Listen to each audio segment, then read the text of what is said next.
सुप्रभात बच्चों। आज मैं तुम लोगों को एकादश पाठ पर्यावरणम का दूसरा भाग पढ़ाने जा रही हूँ।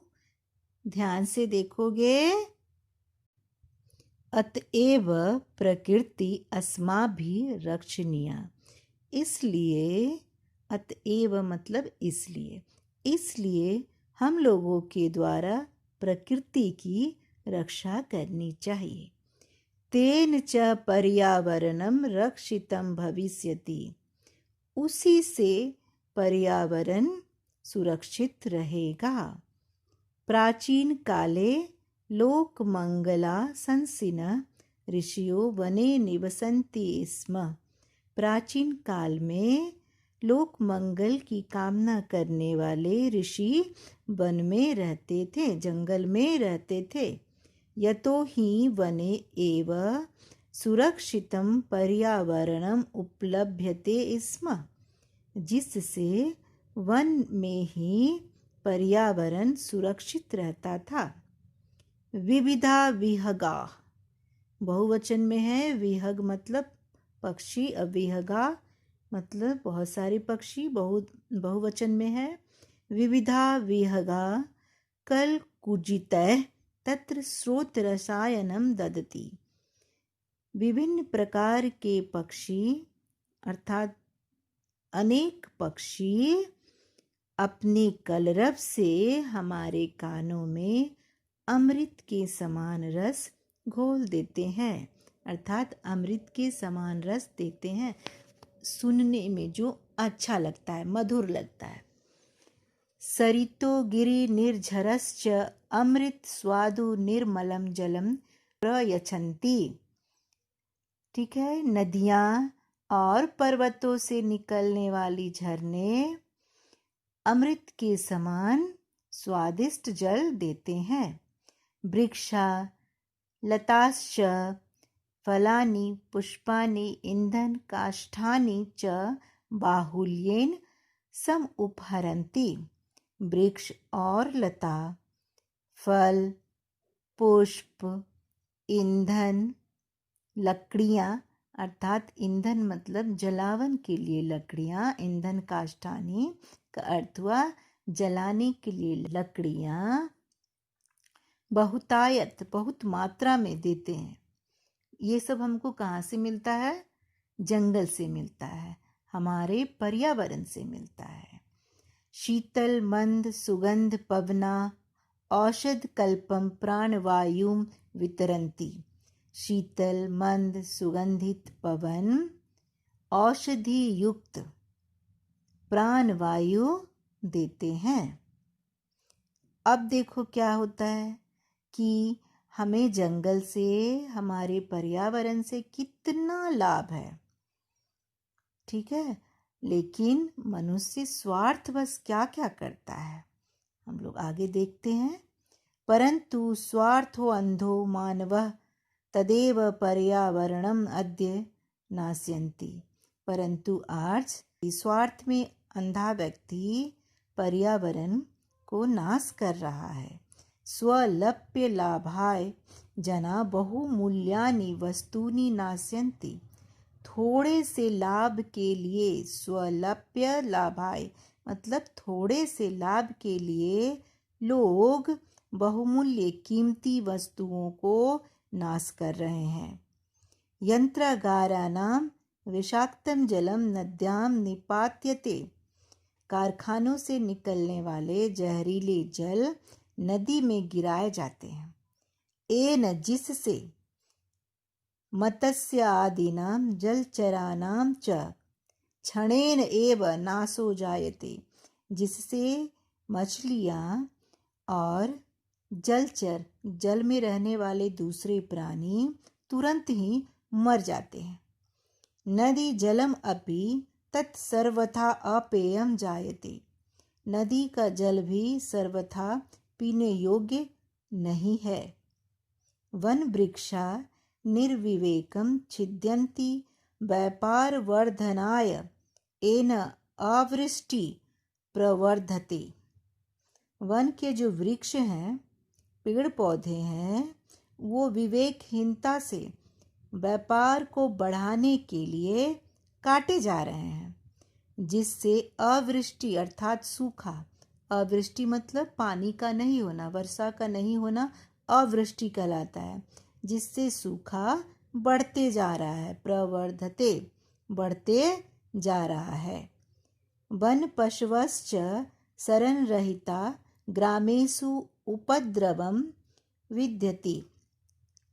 वन में रहने वाले जो पशु हैं शरण रहित होकर, जब वन के जंगल के पेड़ पौधे कट जाएंगे तो पशु बेचारे कहाँ जाएंगे? वो तो शरण रहित हो जाएंगे, उनको रहने के लिए कुछ नहीं मिलेगा, घर नहीं मिलेगा, उनका घर तो जंगल ही है ना। तो वन में रहने वाले, जंगल में रहने वाले पशु जो हैं शरण रहित होकर ग्रामों में, गांवों में आकर उपद्रव करते हैं। शुद्ध वायु अपि वृक्ष कर्तनात् संकटापन्नो जाता। शुद्ध वायु भी वृक्ष के कटने से संकट में आ गए हैं। संकट में आ गए हैं मतलब शुद्ध वायु भी मिलना मुश्किल हो गया। वृक्ष ही नहीं रहेंगे तो शुद्ध वायु कैसे मिलेगा? ठीक है। एवं ही स्वार्थ अंध मानवय विकृति उपगता प्रकृति एव तेसाम विनाश करती संजाता। ठीक है। एवं ही का मतलब है तुम्हारा इसी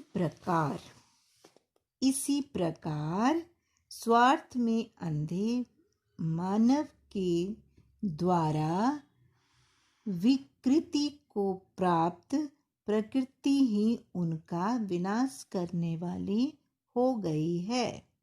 यानी एक दिन प्रकृति ही स्वार्थी लोगों का विनाश कर देगी। पर्यावरणे विकृतिम उपगते जायन्ते विविधा रोगा भीषण समस्याश्च। पर्यावरण में विकृति आ जाने से, खराबी आ जाने से अनेक प्रकार के रोग और भीषण समस्याएं उत्पन्न हो गई हैं। तत्सर्वम इदानीं चिंतनीय प्रतिभाति। ये सभी चिंता के योग्य है, सोचनीय है। धर्मो रक्षति रक्षित इति आर्षवचनम। रक्षित धर्म ही रक्षा करता है, यह ऋषियों का वचन है। ठीक है। पर्यावरणम रक्षणम अपि धर्मस्य एव अंगम इति ऋषयः प्रतिपादितवन्तः। ठीक है। यानी पर्यावरण की रक्षा भी धर्म का ही अंग है, ऐसा ऋषियों ने निर्धारित किया है। अर्थात हम लोगों को पर्यावरण की रक्षा करनी चाहिए। ततएव वापी कूप तडाग आदि निर्माणम देवायतन विश्राम गृह आदि स्थापनश्च धर्म सिद्धे श्रोतो रूपेण अंगीकृतम। ततएव तभी वापी, कुआं, तालाब आदि का निर्माण, देवायतन मतलब होता है मंदिर, और मंदिर, विश्राम गृह आदि का निर्माण भी धर्म के सिद्धि के स्रोत के रूप में स्वीकार किया गया है। कुक्कुर, सुकर, सर्प, नकुल आदि स्थलचरा, मत्स्य, कच्छप, मकर प्रभृतयो जलचराश्चापि रक्षणीया। कुकुर, कुत्ता, सुकर, सुअर, सर्प, सांप, नकुल, नेवला आदि स्थलचरा मतलब स्थल पर चरने वाले ये जीव। ठीक है। मछली, कछुआ, मगरमच्छ आदि जल में रहने वाले प्राणी, ये सभी रक्षणीय है। यतः ते स्थल मल अपनो दिनो जलमल अपहारेणश्च। ठीक है, क्योंकि वे ही भूमि की गंदगी को दूर करने वाले हैं और जल की गंदगी को दूर करने वाले हैं। कौन? ये जीव, कुकुर, शुकर, सर्प, नकुल, मत्स्य, कच्छप, मकर, ये सारे। समझे? प्रकृति रक्षयैव संभवति लोक रक्षेति न संशय। प्रकृति की रक्षा के द्वारा ही लोक रक्षा संभव है, इसमें कोई भी संशय नहीं है, कोई शक नहीं है कि जब हम प्रकृति की रक्षा करते हैं तो प्रकृति हमारी रक्षा करती है। समझे बच्चों? धन्यवाद।